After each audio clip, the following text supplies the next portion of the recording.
Hello friends, मैं मुन्ना मंडल provision coaching centre में आपका स्वागत करता हूं।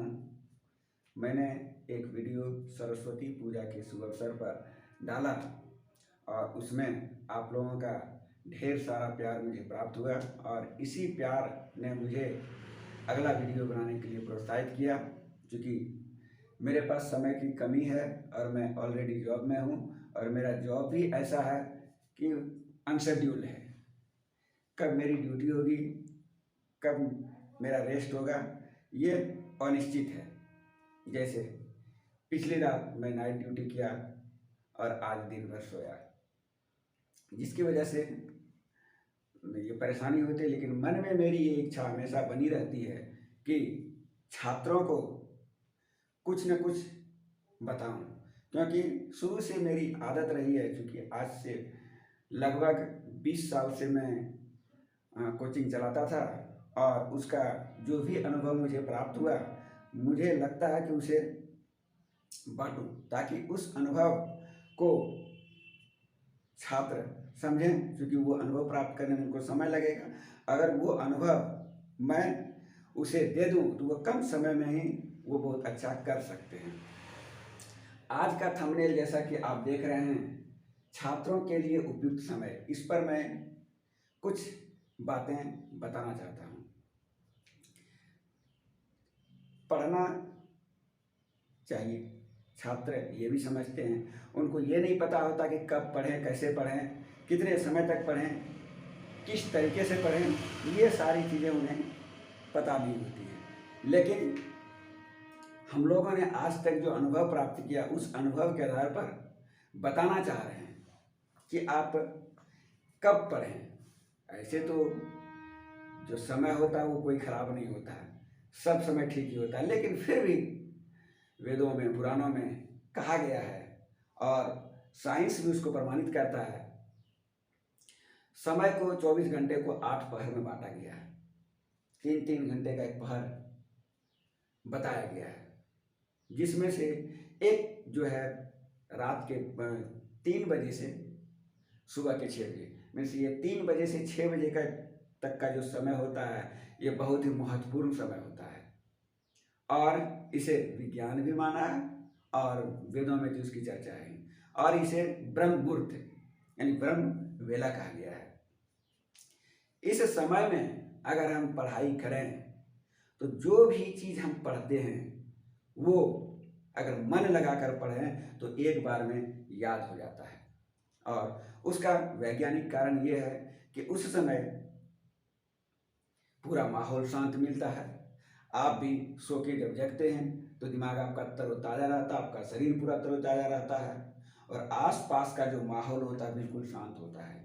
और उस समय अगर आप बैठकर पढ़ते हैं तो आपका मन बिल्कुल शांत रहता है और जिस चीज़ को आप पढ़ते हैं उस पर ध्यान केंद्रित होता है और ध्यान केंद्रित हो जाने पर वो चीज़ आपको सहजता से याद हो जाता है। इसीलिए वह समय मिस न करें।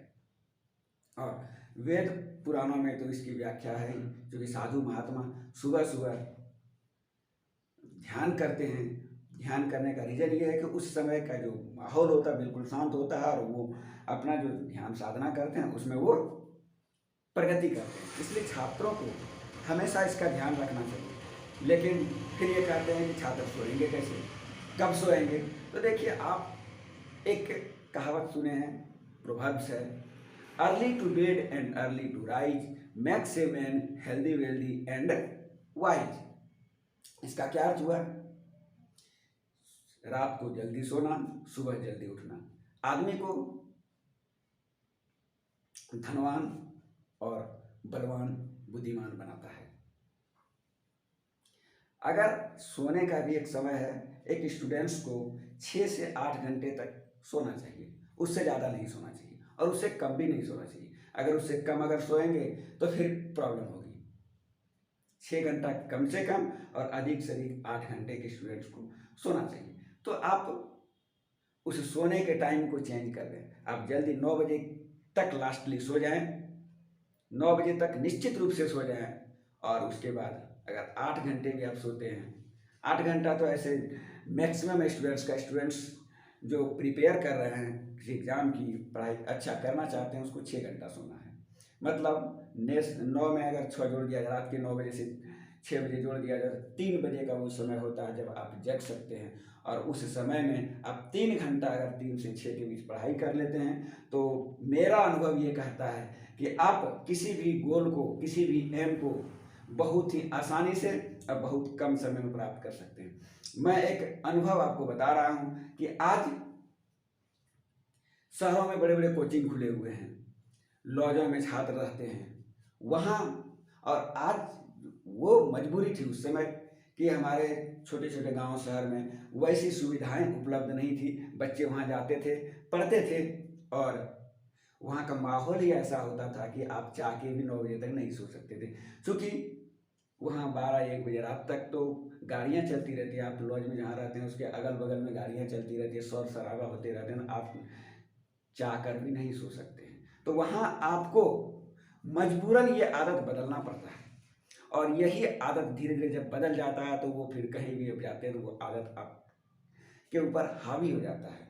यही चीज़ आप देखिए कि आज अच्छे अच्छे एग्ज़ाम जो क्रैक कर रहे हैं, बहुत सारे स्टूडेंट आज गाँव में रहकर तैयारी कर रहे हैं और वो भी उस मुकाम को प्राप्त कर रहे हैं। इसका सबसे बड़ा रीज़न वो है कि गांव में रहने का सबसे बड़ा फ़ायदा उनको मिलता है कि सुबह से 3 से 6 का जो समय होता है वो उनका सदुपयोग करते हैं, और शहर के बच्चे वो चाह कर भी नहीं कर पाते हैं क्योंकि उसकी वो मजबूरी होती है। इसलिए हमारा ये संदेश होगा आप लोगों के लिए कि आप अगर इस 3 घंटे के समय का रेगुलर प्रयोग कर लिए तो वह दूर नहीं होगा जब आप एक सफल इंसान बने के उभरेंगे। मैंने आज तक कहीं किसी कोचिंग का सहारा नहीं लिया, बस सेल्फ स्टडी की, लेकिन उस समय का मैंने सदुपयोग किया। अब तो लाइफ थोड़ी चेंज हो गई, ड्यूटी के दौरान कब जगना कब सोना होता है ये थोड़ा सा इरेगुलर हो गया है, लेकिन जब मैं प्रिपरेशन कर रहा था उस समय इस समय का हम अक्षर सा पालन करते थे। हमारी कोशिश रहती थी कि मैं इस समय का सदुपयोग करूं पढ़ाई के लिए, और मुझे नहीं लगता है कि अगर इस समय का आप सदुपयोग कर लें तो आपको वह दिन आपके लिए दूर रहेगा जब आप कुछ करना चाहते हैं। इसलिए मैं तो और भी बहुत सारी चीज़ें बताना चाहता हूं, लेकिन मैं चाहता हूं कि वीडियो लंबी हो जाएगी और आपको भी थोड़ा सा ये लगेगा कि मैं छोटी छोटी बातें मतलब अलग अलग वीडियो में मैं आपको दूंगा, और इसके साथ ही मैंने किस तरह प्रिपरेशन की और कैसे यहाँ तक मैं पहुँचा उसको भी बताऊंगा।